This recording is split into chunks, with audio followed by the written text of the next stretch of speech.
স্বাধীনতার ঘোষক শহীদ রাষ্ট্রপতি জিয়াউর রহমান বীরুত্তম অবদানকেও আমি শ্রদ্ধার সঙ্গে স্মরণ করছি।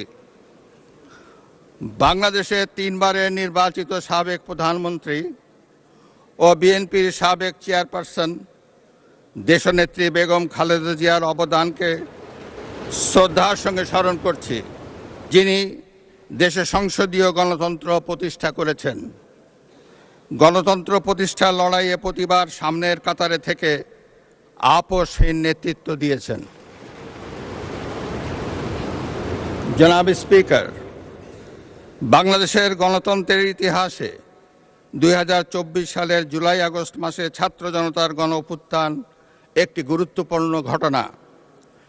কোটা সংস্কার আন্দোলন থেকে এক পর্যায়ে এটি ফ্যাসিবাদ বিরোধী আন্দোলনে রূপ নেয়। দেশের ছাত্র জনতা, কৃষক, শ্রমিক, শিক্ষক, সাংবাদিক, বুদ্ধিজীবী, প্রবাসী তথা সকল শ্রেণী পেশার মানুষ গণতন্ত্রের পক্ষে রাজনৈতিক দলসহ সকলের সম্মিলিত আন্দোলনের ফলে 2024 সালের 5ই আগস্ট তৎকালীন ফ্যাসিস্ট সরকারের পতন ঘটে। হাজারো শহীদের রক্তের উপর দিয়ে তাবেদার ও ফ্যাসিবাদ মুক্ত নতুন গণতান্ত্রিক বাংলাদেশের সূচনা হয়। আমি 2024 সালের জুলাই আগস্ট ছাত্র জনতার গণ অভ্যুত্থানে শহীদ ও আহতদের এবং দীর্ঘ 1.5 দশকের ফ্যাসিবাদী শাসন আমলে গুম, খুন, বিচার বহির্ভূত হত্যাকাণ্ড এবং ফ্যাসিবাদ বিরোধী আন্দোলনে নির্যাতন ও নিপীড়নের শিকার সাধারণ মানুষ ও রাজনৈতিক দলের সদস্যবৃন্দকে কৃতজ্ঞতার সঙ্গে স্মরণ করছি, যাদের অসামান্য ত্যাগের মাধ্যমে বাংলাদেশ ফ্যাসিবাদ মুক্ত হয়ে গণতন্ত্রের পথে যাত্রা শুরু করেছে।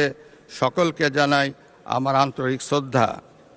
2024 সালের গণ অভ্যুত্থানে সহস্রাধিক মানুষ শহীদ হয়েছেন। নারী, পুরুষ, শিশুসহ আহত ও পঙ্গু হয়েছেন কমপক্ষে 30,000 মানুষ। 5 শতাধিক মানুষ চোখ হারিয়ে অন্ধত্ব বরণ করেছেন। 1971 সালের স্বাধীনতা অর্জনের যুদ্ধ, 2024 সালের দেশ এবং জনগণের স্বাধীনতা রক্ষার যুদ্ধ সহ এ যাবৎকাল দেশের ইতিহাসের সকল গণতান্ত্রিক আন্দোলনের শহীদদের আকাঙ্ক্ষিত বাংলাদেশ প্রতিষ্ঠার লক্ষ্যে সরকার কার্যক্রম অব্যাহত রেখেছে। 2024 সালে ছাত্র জনতার গণ অভ্যুত্থানে আহতদের দেশের বিভিন্ন হাসপাতালে চিকিৎসা চলমান রয়েছে। 137 জন গুরুতর আহত জুলাই যোদ্ধাকে উন্নত চিকিৎসার জন্য বিদেশে পাঠানো হয়েছে। আহতদের 12,043টি স্বাস্থ্য কার্ড দেওয়া হয়েছে। 1971 সালের বীর মুক্তিযোদ্ধা ও 2024 সালের জুলাই যোদ্ধাদের চিকিৎসা সহায়তা ও ভাতা অনলাইন ব্যাংকিং সিস্টেমে পরিচালিত হচ্ছে। সরকার জুলাই গণ অভ্যুত্থানের ইতিহাস সংরক্ষণ, গবেষণা, উন্নয়ন, দিবস উদযাপন সহ নানামুখী কার্যক্রম ও বাস্তবায়ন করে যাচ্ছে। বিশ্ব শিশু দিবস ও শিশু অধিকার সপ্তাহ 2025 উদযাপন উপলক্ষে 2025 সালের 6ই অক্টোবর সরকার জুলাইয়ের গণ অভ্যুত্থানে শিশু শহীদদের 60টি পরিবারকে এককালীন 50,000 টাকা সমমূল্যের প্রাইজ বন্ড এবং সম্মাননা স্মারক প্রদান করেছে। ওসমানী উদ্যানে জুলাই স্মৃতিস্তম্ভ নির্মাণের উদ্যোগ গ্রহণ করা হয়েছে। জুলাই আগস্ট গণ অভ্যুত্থানে শহীদদের স্মরণে শহীদি মৃত্যুর নির্দিষ্ট স্থানে স্ট্রিট মেমোরি স্ট্যাম্প স্থাপনের উদ্যোগ গ্রহণ করা হয়েছে। শহীদদের কবর সংরক্ষণ করা হয়েছে। জুলাই শহীদদের স্মৃতি অম্লান রাখতে জুলাই অভ্যুত্থানের স্মৃতি জাদুঘর এবং 64টি জেলায় স্মৃতিস্তম্ভ স্থাপন করা হয়েছে। জাতীয়ভাবে 36 দিনব্যাপী জুলাই পুনর্জাগরণের অনুষ্ঠানমালা 2025 বাস্তবায়িত হয়েছে। জনাব স্পিকার, আজ এই মহান সংসদে আমি অন্তর্বর্তীকালীন সরকারের কার্যক্রম এবং বর্তমান সরকারের কার্যক্রম ও পরিকল্পনার সারসংক্ষেপ তুলে ধরছি। তবে বক্তব্যের বিস্তারিত সংসদ সদস্যদের সামনে লিখিতভাবে উপস্থাপিত হয়েছে। জনাব স্পিকার, বর্তমান বৈশ্বিক অর্থনীতি এবং স্থিতিশীল সময় অতিক্রম করছে। বাংলাদেশের সামষ্টিক অর্থনৈতিক পরিস্থিতি 2023-24 অর্থবছরের তুলনায় 2024-25 অর্থবছরে অনেকটা স্থিতিশীল রয়েছে। রেমিটেন্স সহ আরও কয়েকটি সূচক ইতিবাচক ধারায় ফিরতে শুরু করেছে। 2025-26 অর্থবছরে অর্থনৈতিক পরিস্থিতি আরও সুদৃঢ় হবে বলে সরকার আশা করে। একদিকে বিশ্বে যুদ্ধ পরিস্থিতি এবং অপর দিক থেকে মুদ্রাস্ফীতি, রাজস্ব জিডিপির নিম্ন হার, এ ধরনের বিদ্যমান পরিস্থিতিতে দেশের অর্থনীতিতে নানা চ্যালেঞ্জ রয়েছে। পয়েন্ট টু পয়েন্ট মূল্যস্ফীতি 2025 সালের জানুয়ারি মাসে 9.94% থেকে হ্রাস পেয়ে 2026 সালের জানুয়ারি মাসে 8.58% দাঁড়িয়েছে। আশা করা যায় পরবর্তী মাসগুলোতে মূল্যস্ফীতি হ্রাসের ধারা অব্যাহত থাকবে। তৈরি পোশাক খাত থেকে গত এক বছরে 39.35 বিলিয়ন ইউএস ডলার অর্জিত হয়েছে। 2024-25 অর্থ বছরে রপ্তানি 8.60% বৃদ্ধি পেয়ে 48,300 মিলিয়ন ইউএস ডলারে দাঁড়িয়েছে। 2026 সালের 19 ফেব্রুয়ারি বৈদেশিক মুদ্রা রিজার্ভ দাঁড়িয়েছে 34.78 বিলিয়ন ইউএস ডলার। বর্তমান সরকার আরও নতুন রপ্তানি খাত এবং রপ্তানি বাজার আরও সম্প্রসারিত করার লক্ষ্য নিয়ে সুনির্দিষ্ট কর্মসূচি বাস্তবায়নের কার্যক্রম শুরু করেছে।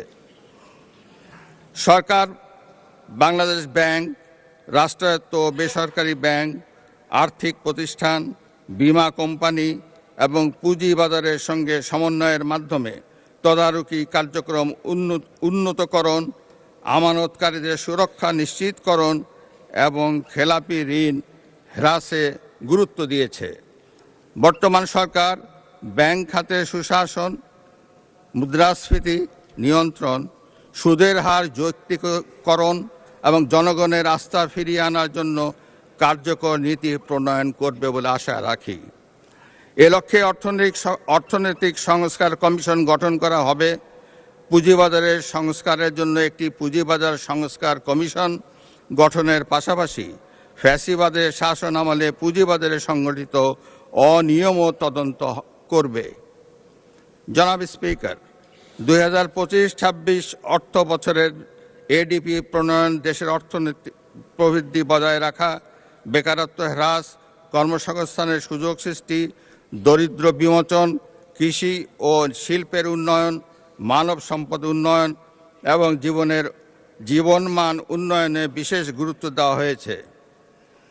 বর্তমান সরকার অর্থনীতির গণতন্ত্রায়ন, অলিগার্কিক কাঠামো ভেঙে জনগণের অংশগ্রহণ নিশ্চিত করবে।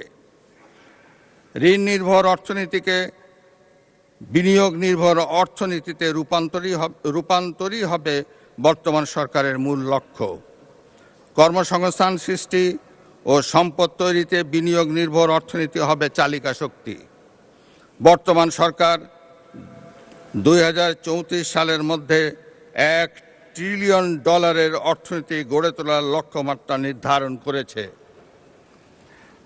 বাংলাদেশের কৃষি খাত, খাদ্য ও পুষ্টি নিরাপত্তা নিশ্চিতকরণ, কর্মসংস্থান সৃষ্টি, দারিদ্র্য হ্রাস এবং অর্থনৈতিক স্থিতিশীলতা অর্জনের গুরুত্বপূর্ণ ভূমিকা করছে। বর্তমান সরকার কৃষক ও কৃষি উন্নয়নকে অগ্রাধিকার দিয়ে কৃষক কার্ডের মাধ্যমে কৃষক ও কৃষির সার্বিক সুরক্ষা নিশ্চিত করার পদক্ষেপ গ্রহণ করেছে। বর্তমান সরকার ইতিমধ্যে 10,000 টাকা পর্যন্ত সুদসহ কৃষি ঋণ মওকুফ করার সিদ্ধান্ত ঘোষণা করেছে। এর ফলে 11 লাখেরও বেশি কৃষক সরাসরি উপকৃত হবে।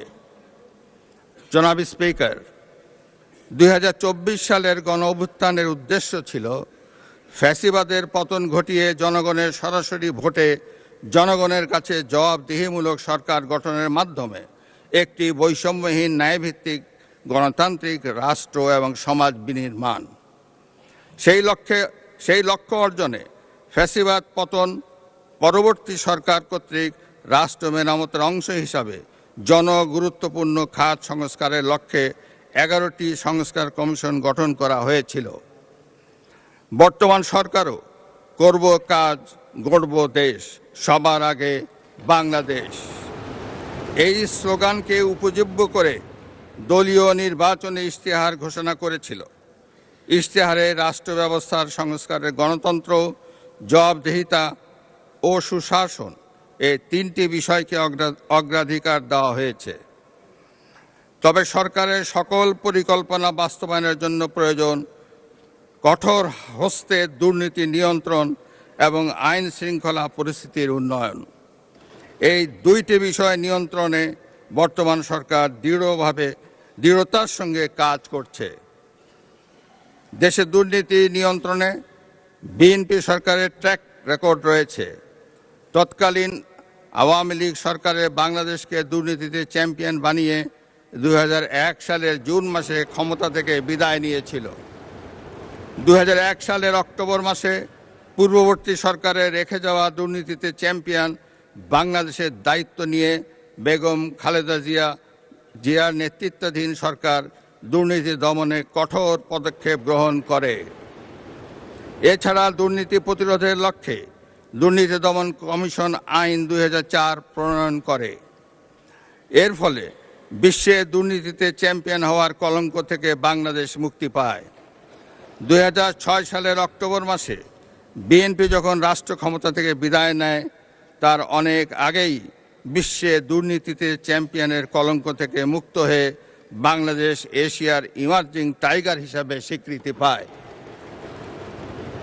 এবারও দুর্নীতি দমন এবং আইন শৃঙ্খলা নিয়ন্ত্রণই হবে বর্তমান সরকারের প্রথম এবং প্রধান অগ্রাধিকার।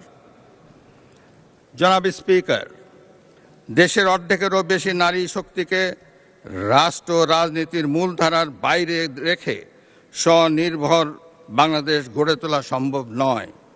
নারীর অর্থনৈতিক ক্ষমতায়ন নিশ্চিত করতে বর্তমান সরকার নানামুখী পদক্ষেপ গ্রহণ করেছে। এরই অংশ হিসাবে বর্তমান সরকার দেশের প্রতিটি পরিবারের নারী প্রধানের নামে ফ্যামিলি কার্ড ইস্যু করার কার্যক্রম চালু করেছে। প্রতিটি পরিবারে নারী প্রধানের নামে ফ্যামিলি কার্ড ইস্যু হলেও প্রথম পর্যায়ে প্রান্তিক ও নিম্ন আয়ের পরিবারগুলোকে আত্মনির্ভরশীল হতে ফ্যামিলি কার্ডের মাধ্যমে নগদ 2,500 টাকা কিংবা সমপরিমাণ প্রয়োজনীয় খাদ্য সহায়তা দেওয়া হবে। সরকার ইতোমধ্যে দেশের 14টি জেলায় পাইলট প্রকল্প হিসাবে ফ্যামিলি কার্ড চালু করেছে। সহায়তার পরিমাণের চেয়েও এই ফ্যামিলি কার্ডকে সরকার নারীর অর্থনৈতিক ক্ষমতায়নের প্রতীক হিসাবে বিবেচনা করছে। সরকার দেশের দুর্যোগ ব্যবস্থাপনা পদ্ধতিকে শক্তিশালী করার লক্ষ্যে সংস্কার সহ বিভিন্ন কর্মসূচি বাস্তবায়ন করছে, যা সার্বিক ঝুঁকি হ্রাস ব্যবস্থাপনা উত্তরণে সহায়তা করছে। উক্ত কার্যক্রমগুলোর মধ্যে রয়েছে